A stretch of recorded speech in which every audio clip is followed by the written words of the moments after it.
For too many years, families of children with devastating illnesses have felt helpless as they watch their child suffer.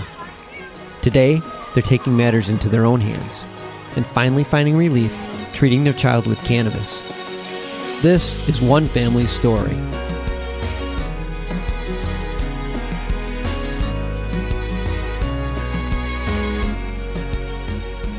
Hi, thanks for tuning in to another episode of Love and Cannabis. I am Nina. I'm Osiris. And we are the proud parents of Aiden. Hey guys, welcome to another episode. Hello. I hope everyone's doing well. Today, we're going to talk about stigma and stereotypes. Oh, this is so huge. Yes. It's just unbelievably huge. I mean, yeah. As it relates to the Black family and cannabis. Well, I mean, cannabis in itself is still trying to overcome its stigma. I mean, with the media marketing, you can't really market on television with cannabis to really try to remove that stigma. But yet, some people are, I mean, it's becoming almost mainstream in a way because now people are hearing more about it. CBD's have been like the trailblazer. So it's changed. So it went from underground now to people wearing suits and ties and getting involved in the industry. So it's interesting how it's changed. But the stigma is still there, as well as the stereotypes. Exactly. And that's one of the things we're going to talk about today. Well, one or two, and actually it's one of many things we're going to talk about today. But first off, how do we define stigma? You know, like when you hear stigma, like, do you have a definition already in your mind? So when we did some research looking it up, stigma is an association of disgrace or public disapproval with something such as an action or condition. So the stigma of cannabis is already stained. So that's like, you know, already negative. Yeah, definitely. So the stigma around cannabis is that you are stoned, unfunctional, criminal, drug dealer, lazy. Oh, yeah, the stoner one. That's the stoner type. The stoner. Yeah. You do not have any impact on society. Oh, yeah. You're the worst. You're the bottom. You're bringing your community down. Or you're a hippie. One of the other ones was this hippie. You're the hippie community, yes. But you know what's so interesting is that it almost affected all races to a certain extent because, you know, people in jazz, people of color were you smoking marijuana back in the 30s, 40s. And then you had whites in the 60s, hippies that were using cannabis. And then, you know, you look in Jamaica, they grow it everywhere. So they were using it. I mean, it's interesting. And then now with the Hispanic community in Mexico, they were using it, but it was not used in the way that we thought at this time, you know, and it's changed. It's just evolved to where it is now like, oh, it's medicine. Yeah. It is literally medicine. But unfortunately, for some people, the stigma still stays. It still stays. They hold on to it. Mm-hmm. Outdated information and incorrect information. Exactly. But, you know, that was more, I don't even think it was a political movement. It was more of an economic. It was all based on economics. I mean, there was a verse even in the Bible that talks about they were using cannabis back then. For medical reasons, yeah. Even spiritual. Yeah. Mostly spiritual, they were using it back then. So we're going to define stereotype. Yeah, stereotypes is another part of that goes into stigma. They just almost they can overlap. Yeah, overlap, interrelated. So defining stereotype is an overgeneralized belief about a particular category of people. Stereotypes are generalized because one assumes that the stereotype is true for each individual person in the category. Which such generalizations may be useful when making quick decisions. They be erroneous when applied to particular individuals. Stereotypes encourage prejudice and may arise for a number of reasons. Yeah, so this is a big one. That's more or less what you could look at as it's subjective. Exactly. It becomes subjective. So, I mean, if you're thinking about the stereotypes, basically just what we define stigma is in the sense of the stoners, the hippies, the criminals, and, you know, and people become labeled with such to the point where they're like, oh, well, you know, is this right for people to be labeled as such? And they're nowhere near that. I mean, just looking at our family, you know, we're a Black family. We have our son who's using cannabis to treat for his epilepsy. I mean, already he's he's going to be labeled. He's already had the stereotype. Young, black, live in an urban city. So his life is being already stamped. But as parents, we have to change that. I mean, we're typically not cannabis families to begin with. I mean, I've had my experience when I was in my teens, when it was first introduced to me, from some guys I used to hang out with. They were like, hey, try it. I'm like, okay. I did it just because everybody else was doing it. Didn't care for much of it. I've seen, the negative sides and the positive sides in the sense that it actually relaxed me, allowed me to think differently, have conversations that I would normally not have. But then the other side of it is, depending on your strains, now that I've learned and educated myself, there were certain strains that would make me sleepy, make me not want to do anything than just have the munchies. But at the same time, I was never feeling violent like how alcohol used to do.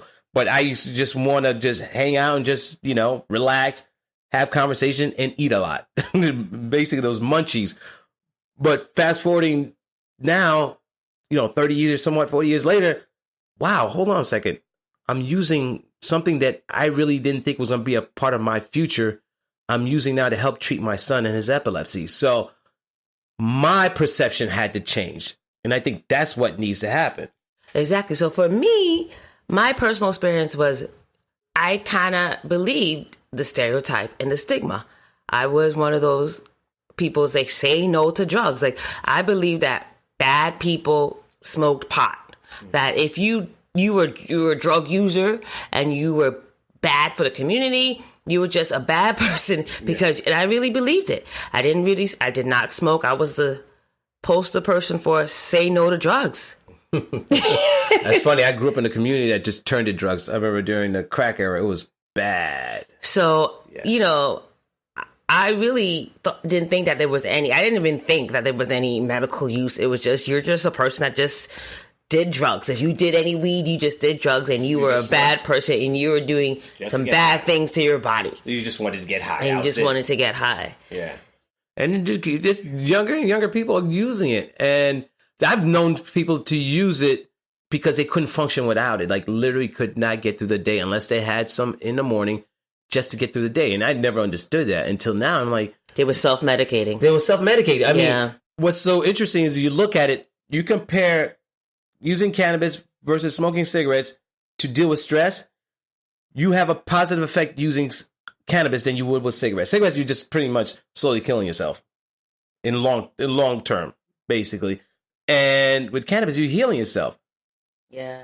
So it's interesting, but depending how the media and how it's being marketed, you got to twist the language. You just it's the way we had those conversations. And it's interesting. And in the Black community, especially, you deal with a lot of stress. And negativities already to begin with. And I think, and definitely stereotypes. So these people who are basically smoking, they probably just use it as an outlet to relax. Just how people use wine at night. Yep. Get that edge But no off. one's judging those people who are having their glass of wine at night. But yet the people who were using their cannabis to wind down, they went to jail. Oh, yeah. Thank you for decriminalization. Yeah, they went to jail for it. And long. For a very long time. Ruined people's lives.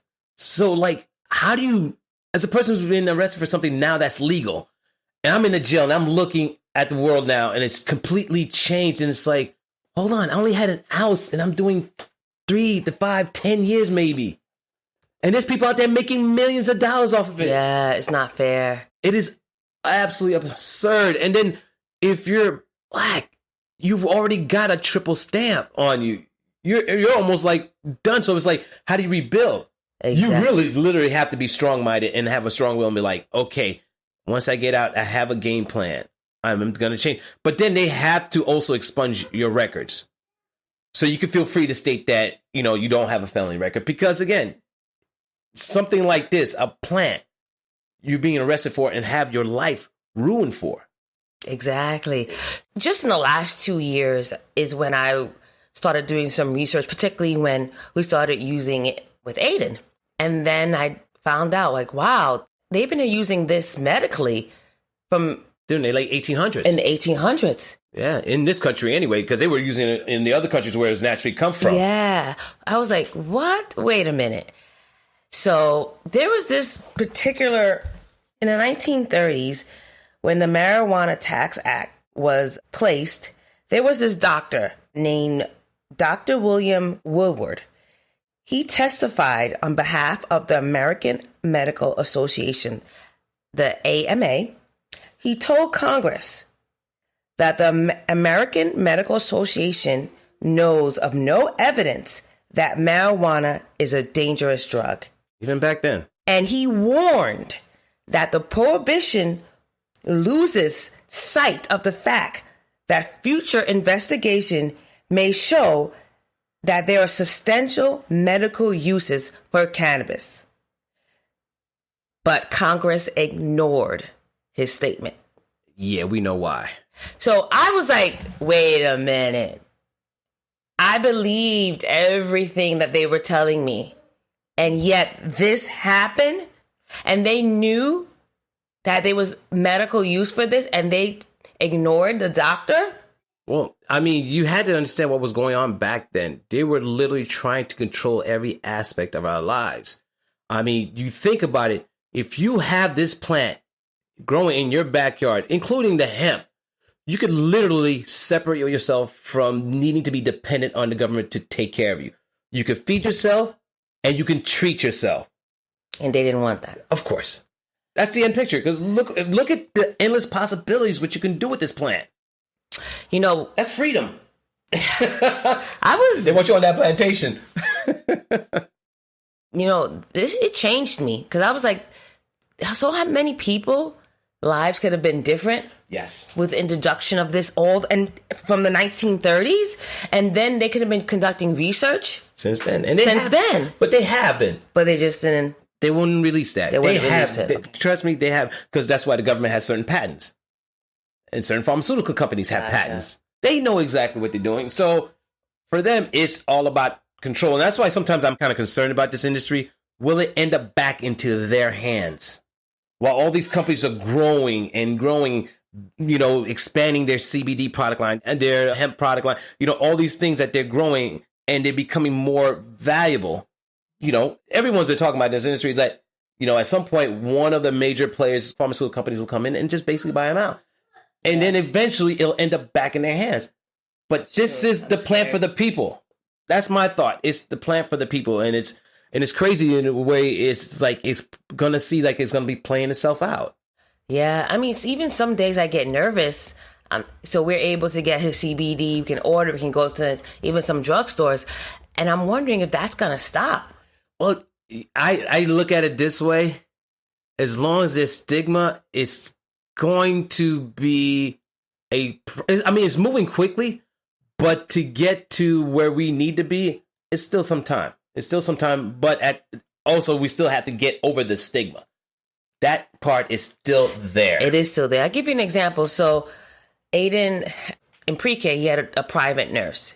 And the nurse came up to me and said, oh, I think Aiden needs to be on at least 3 seizure meds. And I said, he is. I said, he's on this, and he's on the CBD. He goes, oh, the CBD doesn't count. Shows you how much she knew. I said, excuse me?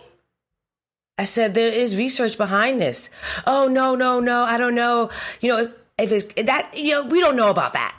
I said, oh, here we go. Like, it was just always this battle. Even though there is research, like Osiris said, the stigma is still there. Yeah, and the stereotype, and people are not letting go. They're not. And also, I wonder how much of that stereotype also goes into some of the prejudice. People have, especially when they're interacting with, a black family. Because sometimes they say, oh, you black people are paranoid. Like, no, there's just certain signs sometimes that you pick up. There's certain energies. Like, for instance, our son, he's delayed. So he gets services. So he was getting PT, the OT, and speech.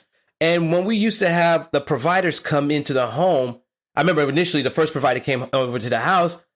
She wouldn't engage with me. At the time, I was a stay-home dad. So I was always the one going to be there. So I needed to know what's going on. I needed to be involved. So I was involved.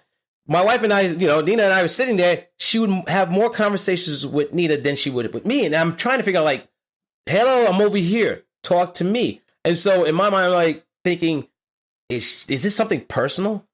And I couldn't understand it. So I would always try to redirect her. It would always go back. She'd feel annoyed. This continued on with, even the people that worked in her office and people that we met, it wasn't until to one of the providers who came over working with Aiden. And I asked him, I said, what's going on with some of these service providers? Why they're not engaging in conversations with me if I'm going to be the one home? He says, look, I'm going to be honest. Most of the homes that we go into, the father's not there. It's always the mothers that we deal with. So you have to understand that these are the things that they pick up and say, you know what? He's not going to be here. Anyway, I'll just deal with the mother. The mother's the one that makes all the decisions. And it basically opened my eyes and I said, okay, so that's somewhat of a stereotype. And that could be a stigma, especially if you're a black male, black father. You know, there's times I walk with Aiden and I get this reception. People look at me, oh, yeah, keep it up. Oh, I'm so proud of you. You know, you guys look great. And it's like, we're just walking down the street. His father holding his son's hand. And for me, being a first-time dad, never really having a male figure in my house that I can call dad, this is new. So I'm doing this as I go along, but I'm learning so much about myself, the dynamics and understanding stigmas, stereotype, especially being a black male with a son who's using cannabis. So this is a totally different level. And also the fact that he has a disability, currently has a disability. So for us, we have to think long term because there's an issue going on in our urban city, our town, where we're noticing that there's a pattern of kids who have disabilities, who are in these, who have IEPs in these programs. By the time they reach 18, their future seems unset. Some of them can't make it academically because they didn't learn anything. They were just being passed on. They're being retained. So now they're 18, can't have a job, don't really know how to fill out an application. And now they're looking at what is their future going to be hold. Yeah. And so there's a pipeline. Now we're calling it a pipeline to prison. Depending on the family that they're growing up in, it's a possibility. It's a pipeline. And in fact, I recall personally that I have one of my former students. I've worked in a school for 15 years. There's a young man who was also in the same situation as Aiden, who was, disabled, basically. He was in a special program. Once he turned 18, he's out there. He gets himself arrested because he was part of a gang that was involved in attempted murder. Now he's sitting in Rikers. So for us, we have, as parents, black parents especially, now we have to think about our son in a different way that many other parents may not have to think about. Like his interactions with society, his interactions with what you see on TV, with the media, with police officers. Luckily for us, we have best friends who are a police officer. So he gets to see that at the site. So he has an interaction with him. So it could be a different outlook. So as parents, like, this is a different level of thinkings that we have now. Yeah, I do feel that way. So I feel like when I'm with moms, I feel like I do think differently than them. Yeah. Like I'm just their issues, not our issues. I'm like, yeah, I'm not thinking that. Yeah, exactly. I'm thinking, you got to get him outside, get him some exercise, work his brain. We got to, figure out his diet plan. We got to make sure that he's getting the CBD on time. We got to worry about, the future too. Is he going to have the resources that he needs to survive if we're not around? I do feel like me and you, like a friend of mine said, you two beat to your own drum. I said, we have to. We have no choice. It's just us. It's just us. And we definitely have to be conscious of what we do every single day. And we're always thinking ahead.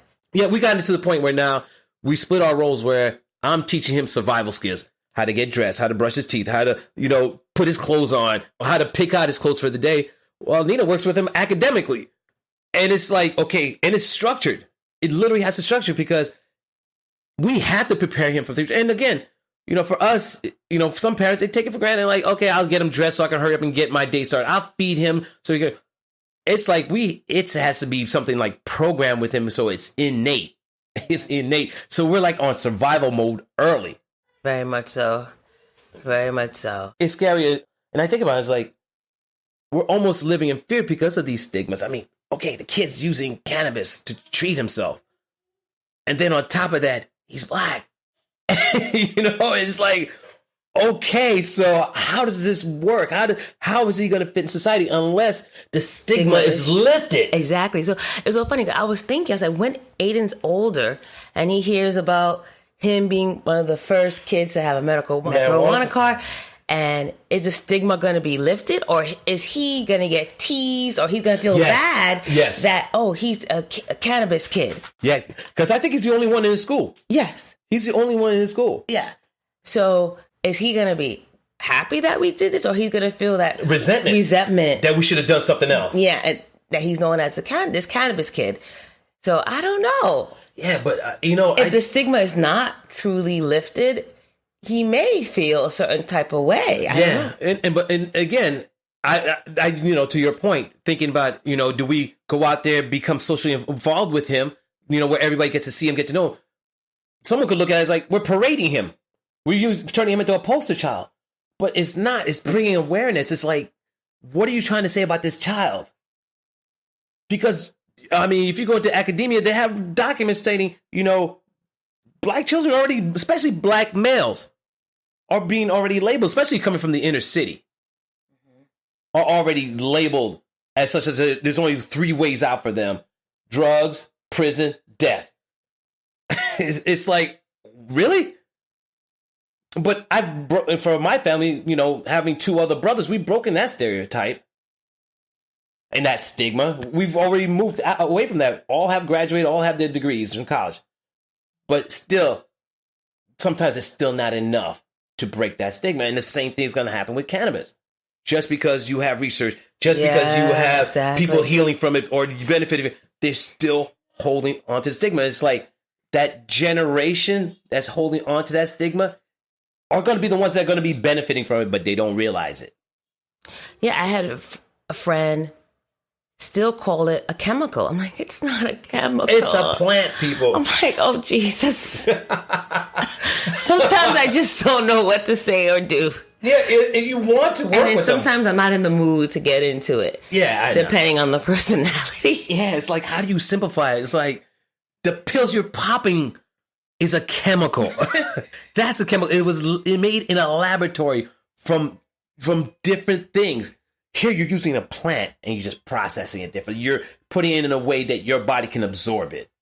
That's it. Yeah. One time I was taking CBD at night, and I told a coworker, I took CBD this morning, and he said, "Oh, you did? You don't seem high." I'm like, because I'm not. Like, it doesn't make you high, whatever that means. You know what's so crazy? With the age of technology and information, people are still clueless. Very clueless. So what you're saying is that it's going to take a very long time. It has to become a movement on a large scale. It has to be a educational social movement. And I think for you brands out there that are looking at it, you're just gonna have to go grassroots. Yeah, and if we're gonna change this, and it has to be done collectively. It has to be, because it's so deep rooted. I remember you gave a guy some CBD coffee, and he said he was nervous. He was like, "Oh, am I gonna feel a certain way? Am I gonna be like gonna get drug tested and it's gonna show up?" I'm like, it's CBD coffee, bro. Stop. Yeah, it's gonna take a while, Cyrus. It's a long time, I think. But it's scary. It's scary. And I remember just stating in our last podcast when I was at the town hall and I mentioned, how is medical marijuana gonna be dealt with in schools? I mean, it wasn't everybody's problem. It's not their issue. But the thing is, they're not looking down the road, especially if you're a parent who has a child with an ailment, because people don't realize that there's a large number of young black boys, I have to go back, that have been identified as having autism or if on the spectrum. Not to take away from, white children too, but the numbers growing for black males with autism on a spectrum. And I saw a number of them in that meeting.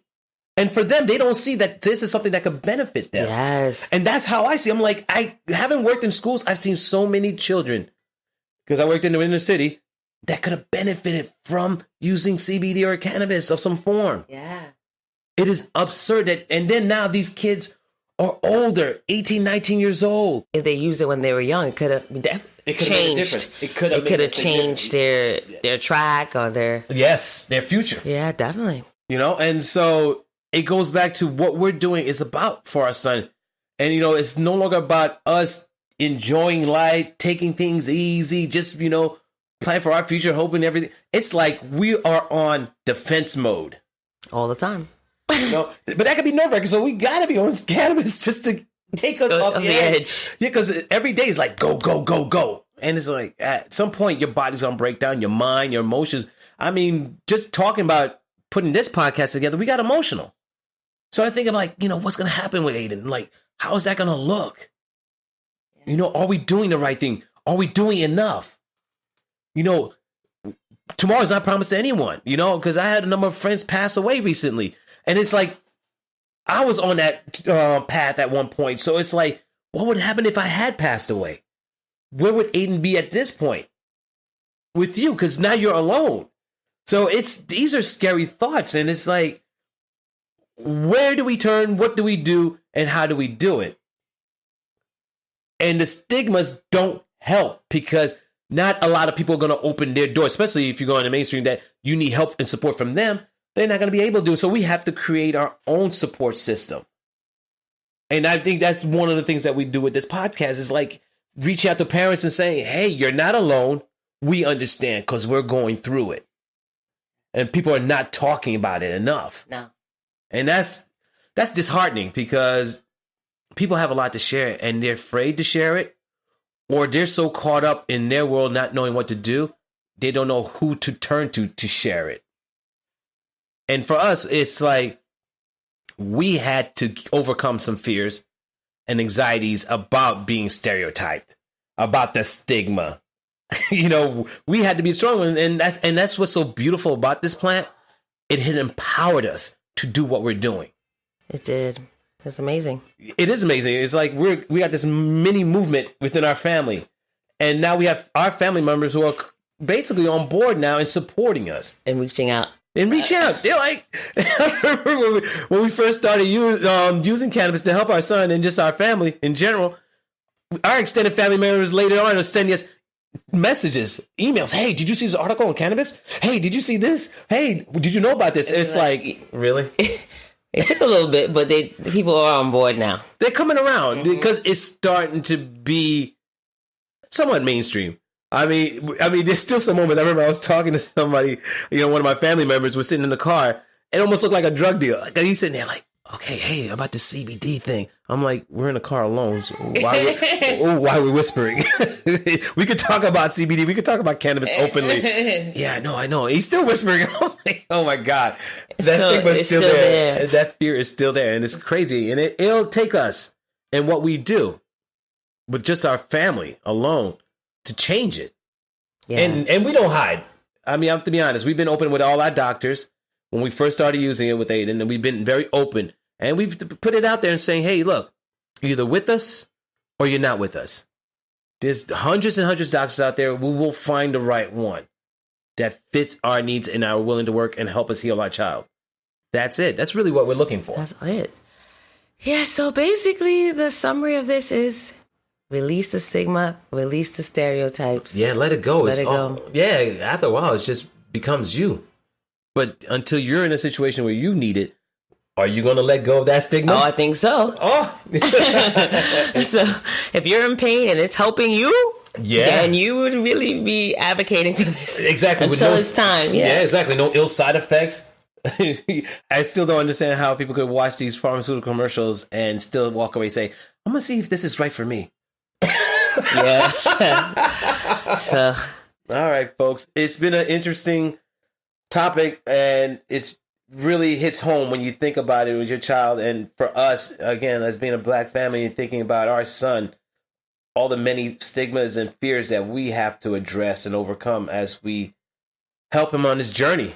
It's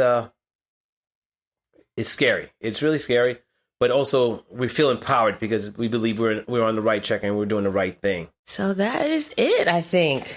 I believe it is, but there's so much more. And I think the next one is about decriminalization because, again, just going into the thought process of, our child could be set up to be going on to this trajectory to the, from the suspensions to the prison system, this decriminalization, how much is it helping? Is it hurting? Is it doing anything really to help remove the stigma, one? And secondly, is it allowing those people who've been hurt by it to recoup whatever they've lost? Okay, so I think, that'd be a good topic.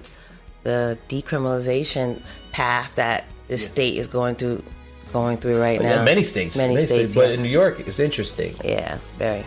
All right, guys. Thank you for spending another day with us, and we look forward to chiming in the next time. Yeah. All right, guys. Have a great day. Bye. Thanks for tuning in to another episode of Love and Cannabis. I'm Nina. I'm Osiris. And we're the proud parents of Aiden. Be strong. And stay empowered.